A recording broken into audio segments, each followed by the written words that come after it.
del primario y del secundario del transformador y medir o verificar la relación de transformación. ¿Sí? Esos van a ser los dos ensayos que vamos a hacer hoy. Para medir la resistencia, nosotros tenemos que recurrir a un método que en rigor podrían ser tres esos métodos. Uno podría ser medirlo en forma directa con un ohmímetro, ¿sí? O directamente con un multímetro, ¿está bien? Tener un multímetro y ponerlo en ohmios es lo mismo que tener un ohmímetro, medir la resistencia así. ¿Podría ser con un puente también? La segunda forma podría ser a través de un puente, como puede ser el puente de Wheatstone, ¿sí? O un puente de Thomson. Quizás un puente de Thomson nos aseguraría tener un valor todavía más exacto. ¿Por qué? Y porque el puente de Wheatstone se usa para resistencia de valores medios, es donde mayor sensibilidad tiene el puente. Y el puente de Thomson nos sirve para medir resistencias pequeñas, ¿sí? Incluso la resistencia de los contactos, ¿sí? Esos contactos que nosotros hacemos poniendo la ficha banana, esa resistencia es una resistencia que puede ser del orden o cercana al orden de la resistencia que queremos medir, ¿sí? Porque ahora la resistencia que nosotros vamos a medir es la resistencia del alambre, ¿sí? Del alambre de cobre, que en realidad tiene muchas espiras, pero es esa la resistencia que vamos a medir. Esto lo aclaramos porque en realidad también hay otras resistencias que aparecen en el transformador o en cualquier máquina eléctrica y que nos pueden interesar. ¿Cuál es esa otra resistencia? Y la otra resistencia puede ser la resistencia de aislación. La resistencia de aislación es un valor muy importante en las máquinas eléctricas que tiene que ver precisamente con la rigidez dieléctrica del material que estamos usando para aislar esa máquina. Esa aislación, por supuesto, nos va a interesar que tenga un valor muy alto de resistencia, lo más alto que se pueda, y que se mantenga con la temperatura y que no se degrade. Bueno, toda una cantidad de características que para nosotros nos interesa y mucho. Por eso esa resistencia, por ejemplo, al contrario de esta que vamos a medir hoy, esa resistencia está en el orden de los megaohmios, ¿sí? De los megaohmios. Por eso, cuando se mide la resistencia de la aislación de una máquina eléctrica, se usa un megómetro, ¿sí? Un megómetro. Incluso la tarea de medir esa resistencia se llama megado. Megado. Incluso el instrumento, después lo pueden ver, lo vamos a sacar, se llama Megger. Megger o megómetro. Con el Megger lo que hacemos nosotros es medir esa resistencia de aislación. Y es una tarea de mantenimiento habitual que se realiza en los motores y en los transformadores también. ¿Por qué? Y porque es para comprobar cómo está la aislación. Incluso se hace un estudio de la aislación de la máquina a través de algunos parámetros como son el IP o el RAD, que se llama relación de absorción dieléctrica, o el IP, que es la medida de la aislación. Se hace un análisis, porque en la aislación se comporta o existen fenómenos como si fuera un capacitor, donde hay un dieléctrico que sería el aislante, ¿sí? Y los efectos de las cargas eléctricas que se inducen en ese aislante provocan una difusión de cargas que hacen que la aislación no sea perfecta, ¿tá? Y que tenga un determinado... A ver, muchachos, un poquito más despacio, si puedo. Entonces, a esos valores hacen que la aislación no sea siempre igual. Entonces, hay que hacer un análisis, hay que estudiar el comportamiento de la aislación para saber si la máquina está funcionando bien o necesita volver a hacerle una nueva aislación. Es una tarea de mantenimiento, no es habitual, pero es programada, que se le hace a las máquinas para saber si están en condiciones, ¿sí? Esas son las que a veces hacen una vez al año, por ejemplo. Puede ser, que hace exactamente. IPF, que es una vez al año, o bien cuando el motor ha estado parado mucho tiempo. Cuando el motor ha estado parado mucho tiempo y se lo quiere poner en marcha. ¿Por qué les digo esto? Porque es más fácil, o es más barato, o es más rápido rebarnizar o, ¿verdad?, volver a aislar la máquina con algún aceite aislante que repararla. Pues si por una falla de aislación se quema la máquina, y después va a salir más tiempo, más caro, y voy a tener un problema más grave, digamos. En cambio, si yo detecto que la aislación está débil, a nosotros nos ha pasado con motores que lo hemos tenido parado, o nos han, digamos, lo hemos tenido parado mucho tiempo, lo hemos querido poner en marcha, y lo primero que hicimos fue megar. ¿Sí, Raúl? ¿Cuál fue uno que megamos? Y ahí nomás después de megar nos dimos cuenta que la máquina estaba débil de aislación, y lo primero que hicimos fue llevarla a que la volvieran a barnizar. Son esas máquinas azules que tenemos allá, casi todas, a todas se les hizo ese proceso. Si nosotros la pusiéramos en marcha directamente, bueno, podríamos encontrarnos con la sorpresa que la máquina se queme, ¿verdad?, por ese problema. ¿Está? Hay megómetros ahora en la actualidad que son digitales. Con esos megómetros digitales que nosotros tenemos de los dos, uno digital y otro a manivela. Con el digital se pueden trabajar los valores de RAD y de IP con los que se evalúa la aislación de la máquina eléctrica. Se hace una evaluación dependiendo de los valores de RAD y de IP que me dé y del año de fabricación de la máquina. Se puede estimar cómo se encuentra la aislación de esa máquina. El tema de la aislación es un tema muy crítico en la máquina eléctrica. Imagínense un motor, ahí está, este es el Megger, este es el famoso Megger, que este es como un generador de corriente continua, ¿sí? Acá tiene la manivela, ¿sí? Y acá tenemos el digital también. Bueno, después para que lo vean. Este Megger, este es el Megger, y tenemos el Megger es una marca, es un megómetro, ¿no? Exacto. Ahí tienen línea y tierra. Hay distintas formas de conexión, pero lo que se hace es, si quiero verificar la aislación de una bobina, bueno, pongo uno a tierra y el otro en la bobina. Y según la pérdida que no, ahí ustedes van a darle... ¿Quieren que midamos la aislación de algo? Puede ser. Bueno. Ahí está, es una de las fases. Va a ser justo Y también la los tierra caracteres. está en otro color, no importa. Puede ser, fíjense, como acá este tiene tierra, podría ser ahí y en el del centro, o si no en la carcasa de la máquina directamente. No quiere. ¿Querés que lo tenga y vos lo... Ahí está, mira. vos le das? Ahí está. Porque acá se va a generar una tensión. Ahí está, y la carcasa de la máquina, ¿ves? O sea, Que haga buen contacto, ¿no? claro, ahí está, ¿ves? Ahí está, la carcasa de la máquina y o sea, teóricamente esto está aislado, hay una resistencia grande. No tendría que haber continuidad.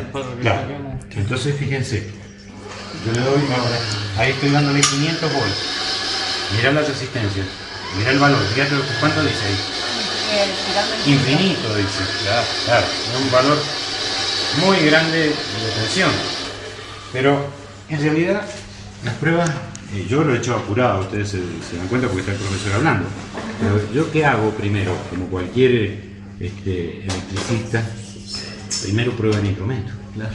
Entonces, ¿qué hago? Cortocircuito. Estoy cortocircuitando. Ahora, ¿qué resistencia va a haber ahí?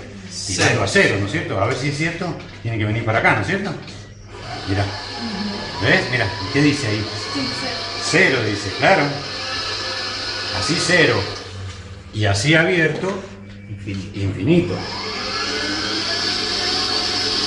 después vengan y miren la escala, porque en el examen, hubo un examen el miércoles, y justo esto que él está diciendo fue lo que le preguntamos al muchacho. Y ahí estoy navegando la vibración de la máquina. Tiene más de 100 megón, fíjate vos que mucho más, o sea, es infinito. Realmente la vibración está buena. Podríamos negar aquí, ¿no?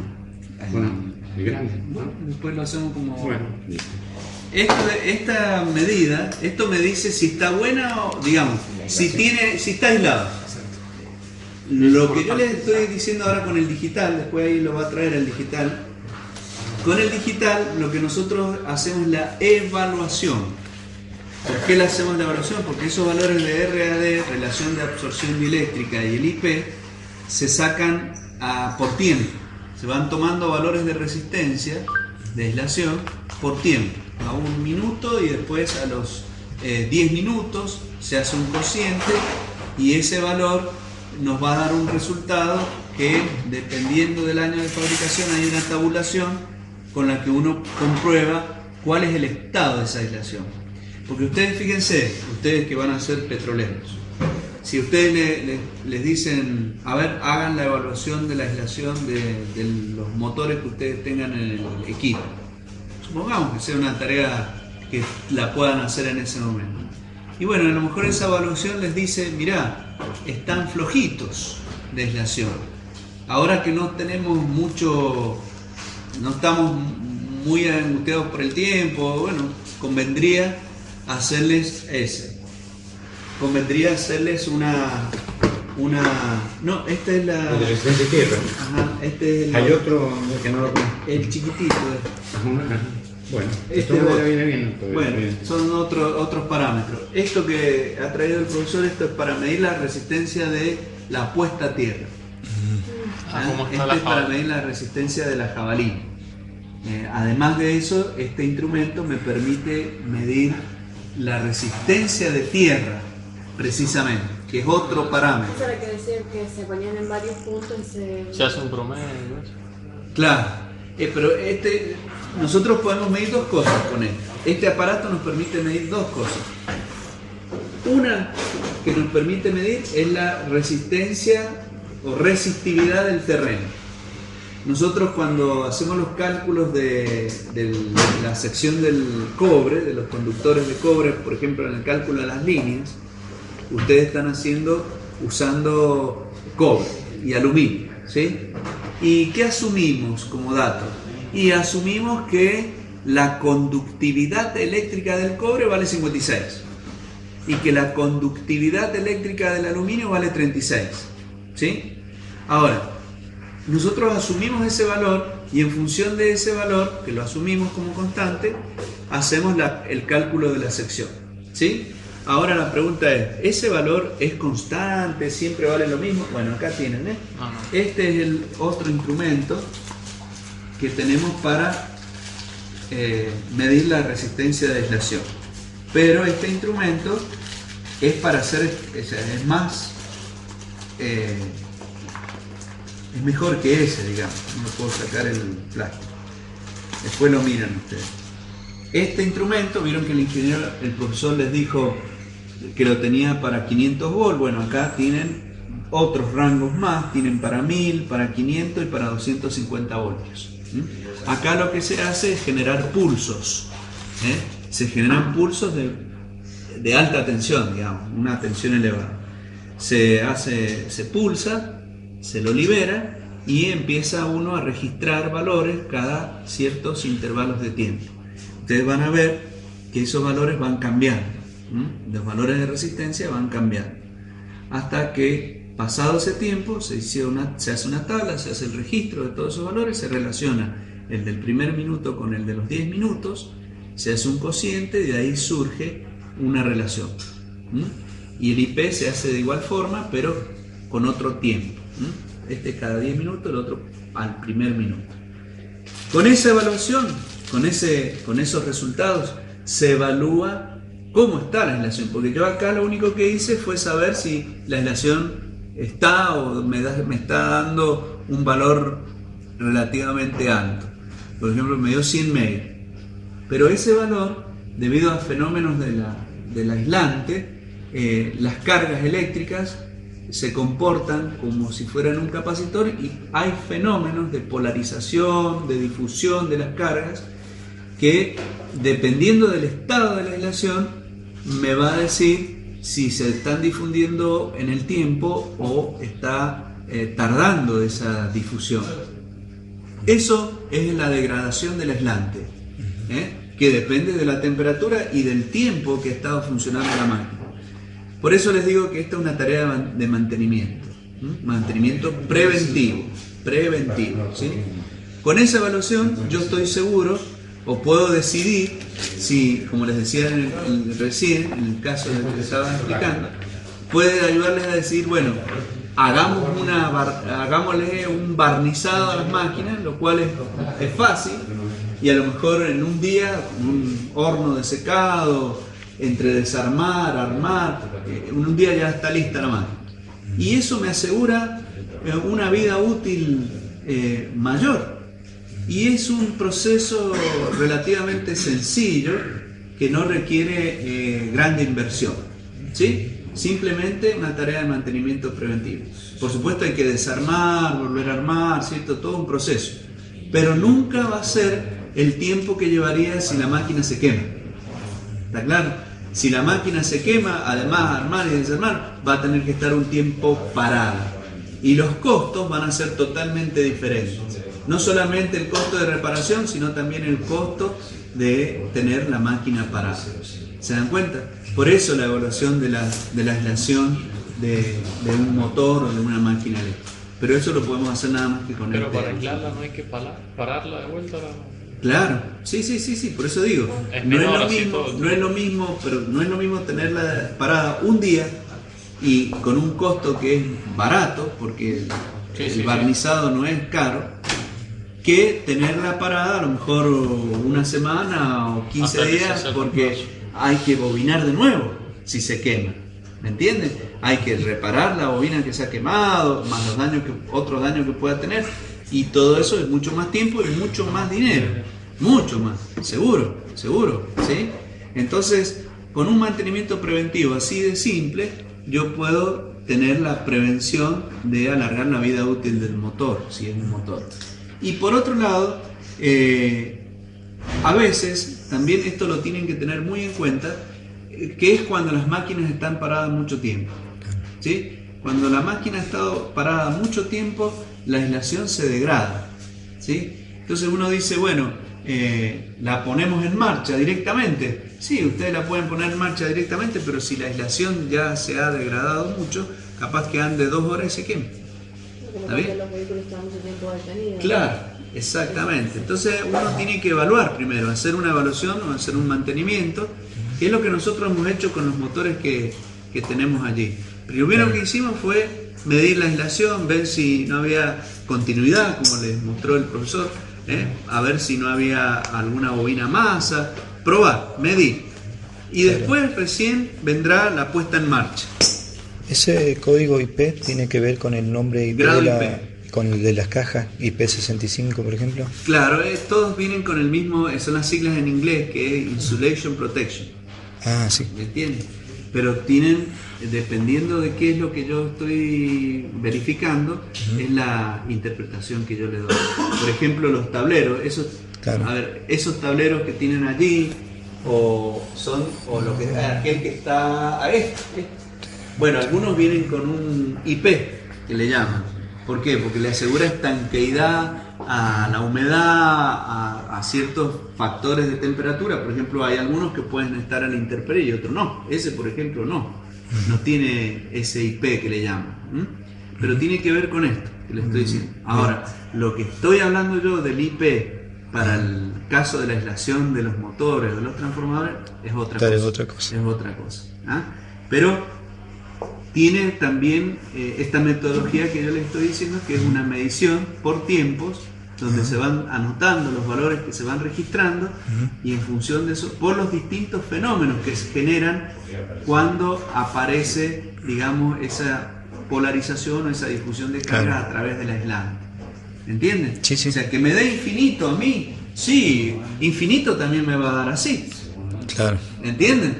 Y esto, que acá no, yo puedo decir, no hay ninguna conducción eléctrica, pero en el aislante sí puede haber, porque hay fenómenos que se producen por los campos eléctricos que se están estableciendo entre las dos partes conductoras que tiene el elemento eléctrico.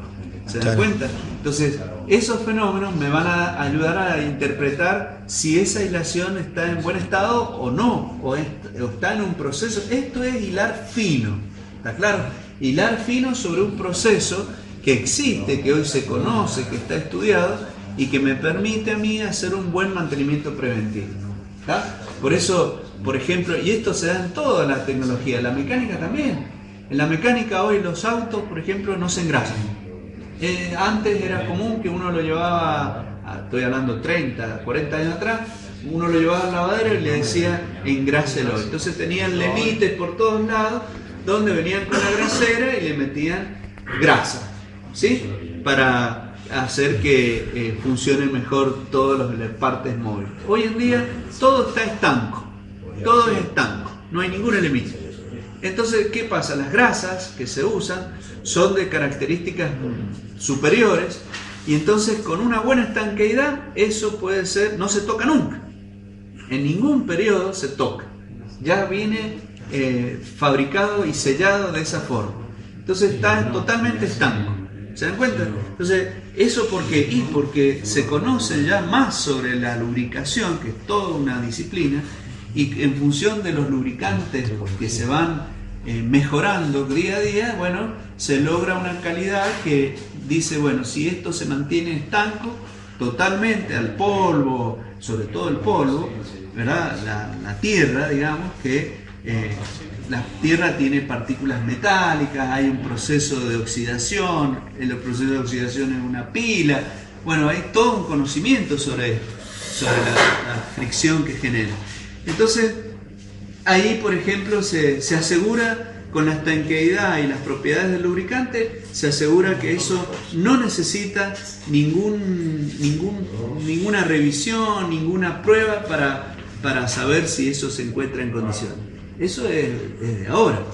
Antes no era así, ¿sí?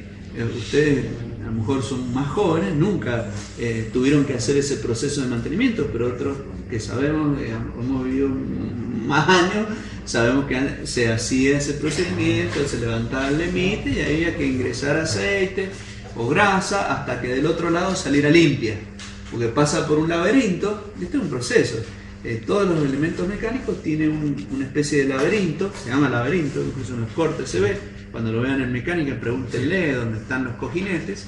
Entonces entra por un lado el aceite o la grasa nueva y empuja la vieja. Hasta que del otro lado no salga limpia, es porque todavía no se ha reemplazado el recorrido, digamos. No me asegura que ha sido bien lubricado. ¿Se entiende? Bueno, pero volviendo a nuestro tema, el de las máquinas eléctricas, el tema de la aislación es lo más importante. Para nosotros es de vital importancia, ¿está? Y si es un motor que va a estar trabajando a altas temperaturas, peor todavía, porque en esos casos la degradación del aislante es más rápida. E incluso les digo más, ustedes pueden tener lo siguiente, ¿cierto? Yo puedo a lo mejor hacer bobinar una máquina o pedir el bobinado de una máquina, le hacen un presupuesto y le dicen vale tanto, sale tanto. Y ustedes van a otro lugar, le hacen el presupuesto y sale el doble. Y entonces ustedes dirán, ¿qué pasó acá? Si es lo mismo que me piden en un lado o me lo van a hacer en el otro. ¿Dónde está la diferencia? Y la diferencia está en el aislante, en el aislante que se use. Los aislantes también vienen clasificados, ¿sí? Tienen una serie, una clasificación, clase A, B, C, D, E, F, que depende de la temperatura, ¿sí? El clase F, por ejemplo, hasta 120 grados C. Esto después, si quieren, les puedo pasar un apuntecito para que ustedes vean la clasificación de los aislantes dependiendo de la temperatura. Eso, hay aislantes que son vitrificados, que son los más caros y que pueden soportar temperaturas de hasta 120 grados. Por ejemplo, una vez recuerdo un taller que le traían motores de los trenes eléctricos de Chile, los traían a este taller y le pedían este aislante específico, porque si no los motores no duraban nada. ¿Me entienden? Es esto, es una relación costo-beneficio. Si yo lo hago, el motor, si lo aíslo con un material que no es la clase recomendada, a lo mejor va a andar igual, pero me va a andar menos, ¿sí? Porque la exigencia va a hacer que el motor se queme, a lo mejor, y se queme, peor todavía, y se me queme, no sé, a las 1000 horas. En un grado de exigencia como ese, de transporte, están sometidos a muchas temperaturas y están funcionando muchas horas, y a lo mejor con 1000 horas, listo, ya está, fuera de servicio. ¿Fuera de servicio qué significa?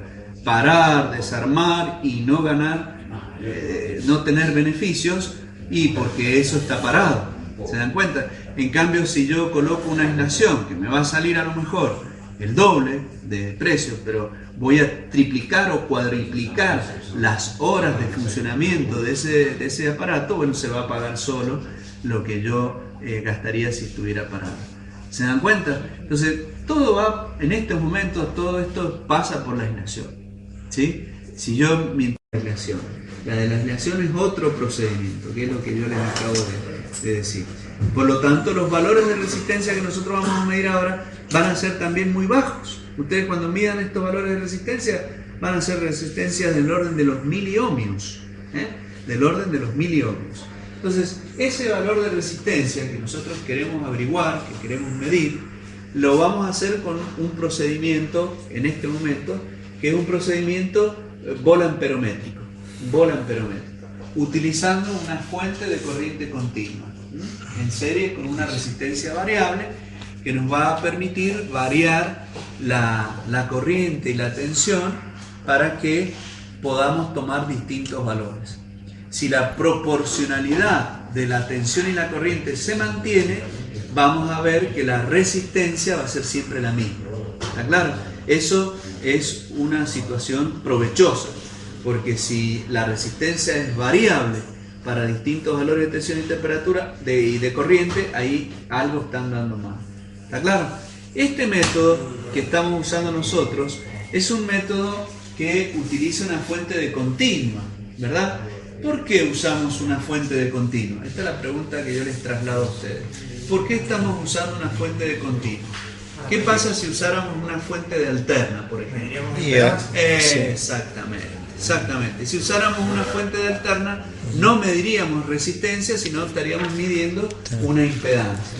Como a nosotros nos interesa medir la resistencia, usamos una fuente de corriente continua. O sea, dependeríamos de la frecuencia. Claro, exactamente. Como dependeríamos de la frecuencia, mediríamos una impedancia. En cambio acá nos interesa medir la parte resistiva del cobre, y claro, por eso atacamos con una corriente continua, ¿sí? O le aplicamos una corriente continua.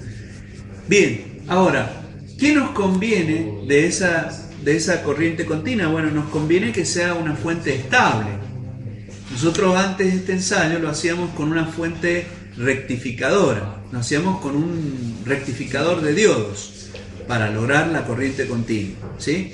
Pero nunca nos daban valores significativos, o sea, nos daban siempre valores de referencia muy dispares, teníamos problemas para estabilizar los valores. ¿Por qué? Y porque en el fondo es un filtrado, una rectificación y un filtrado, pero hay un tren de pulsos, ¿verdad?, que afecta a la medición que nosotros queríamos hacer. Eso lo solucionamos usando esas fuentes que ustedes ven, esas baterías de alarma, que son una fuente de continua, fuente química, que nos asegura tener mayor estabilidad. Ustedes van a ver que ahora las mediciones son más estables, y que incluso van a medir para cada parámetro de relación VI, van a ver que la resistencia se mantiene constante. O sea, van a comprobar otro fenómeno que ustedes han estudiado en la ley de Ohm. Ustedes cuando definieron la ley de Ohm, ¿qué les decían? Y aplicando potenciales a V, medimos la corriente, hacemos la relación y obtenemos un valor de resistencia. Si variamos ese potencial V sub AB, obtenemos otro valor de corriente, pero la relación sigue siempre siendo la misma. ¿Está? Eso es lo que ustedes van a poder comprobar. Pero eso es válido siempre y cuando nosotros no nos salgamos dentro de ciertos valores de temperatura. Vuelvo a repetir, el material con el que se construye la resistencia depende de la temperatura. La resistencia eléctrica es función de la temperatura. Por eso los valores que nosotros hagamos o tomemos, tanto del primario como del secundario, los vamos a referir a un valor de 75 grados C para poder compararlos en otra oportunidad. ¿Qué quiero decir con esto? El valor de la resistencia, como depende de la temperatura, no va a ser el mismo para un día como hoy, que calculamos acá adentro estemos en 18 o 20 grados, a un día de enero que podamos tener aquí adentro a lo mejor 30 grados. ¿Sí? El valor de la resistencia va a ser diferente para para el mismo estado de carga de la máquina.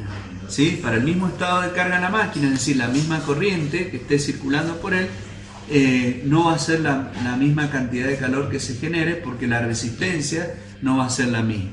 ¿Tá? Entonces, para poder comparar esos valores de resistencia, los referenciamos a un valor que en nuestro caso que es normalizado y que es de 75 grados mediante esta ecuación que tienen acá.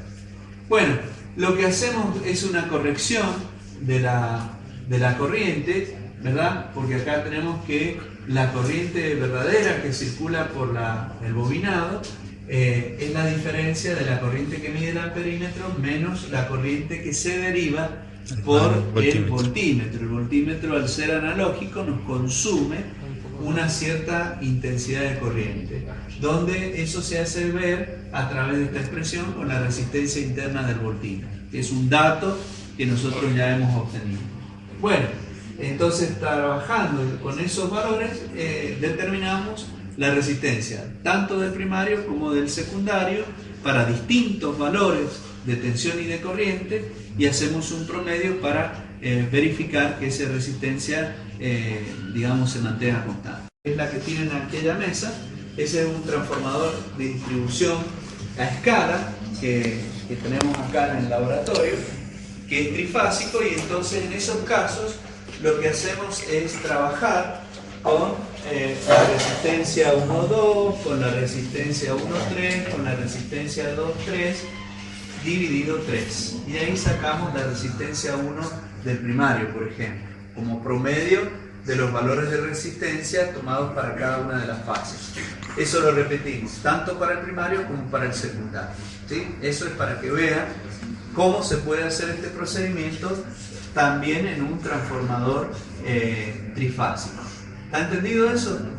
¿Sí? Bueno, esa es la operación que vamos a hacer. La segunda parte del ensayo consiste en verificar la relación de transformación. Nosotros en la teoría hemos llegado a determinar la relación de transformación práctica y la relación de transformación teórica. La relación de transformación teórica era la relación entre la FEM E1 del primario y la FEM E2 del secundario. Y la relación de transformación práctica de tensión era la tensión U1 sobre la tensión U20, donde la tensión U20 es la tensión del secundario invasivo. Esa era la relación práctica. Nosotros ahora, en el laboratorio, tenemos que trabajar con esa relación, con la relación práctica. ¿Sí? Por eso vamos a medir tanto la tensión del primario como la tensión del secundario. Hacemos el cociente y ese valor nos dará la relación de transformación. ¿Sí? Que distará un poco a lo mejor de la relación teórica. La relación teórica, ahora vamos a tomar la relación que nos indica la placa del transformador. En este caso el transformador está preparado para funcionar con 220-110. 220 en el primario, 110 en el secundario. Esa relación teórica nos daría 2. Entonces, el promedio de los valores de relación que nosotros obtengamos lo comparamos con el valor de la relación teórica y de ahí obtenemos un error relativo porcentual para cada una de esas mediciones. ¿Está entendido eso? Bueno, ahora ustedes observarán que en la guía aparecen mediciones ascendentes y mediciones descendentes. ¿Sí? ¿Por qué motivo se hacen esas mediciones, tanto ascendentes como descendentes? Bueno, estos ensayos normalmente se hacen con instrumentos analógicos, donde los instrumentos analógicos no tienen un comportamiento igual en la medición ascendente que en la medición descendente. Esto tiene que ver con las características constructivas del instrumento analógico. El comportamiento histerético de su núcleo, el comportamiento mecánico de los rozamientos que se generan en los cojinetes, el comportamiento que genera el espiral que le produce el par antagónico, el comportamiento de las aspas de la aguja que se mueven sobre el amortiguador de aire que tiene el instrumento para que la aguja no quede rebotando, digamos, en la medición. Todos esos elementos hacen que las mediciones ascendentes y descendentes no sean iguales. Por eso es que acá se exige, la norma exige que se haga una medición ascendente y una medición descendente para verificar si se mantiene la relación de transformación que nosotros tenemos como teórica en la chapa característica del transformador. ¿Está claro? Por ese motivo vamos a trabajar del 50% de la tensión nominal aplicada al transformador al 100% y a la inversa en forma descendente del 100% al 50%. ¿Está claro? Eso lo vamos a hacer en el transformador monofásico, ¿sí? En el trifásico solamente vamos a verificar la resistencia de los devanados. ¿Está claro, jóvenes? Bien, entonces nos vamos a dividir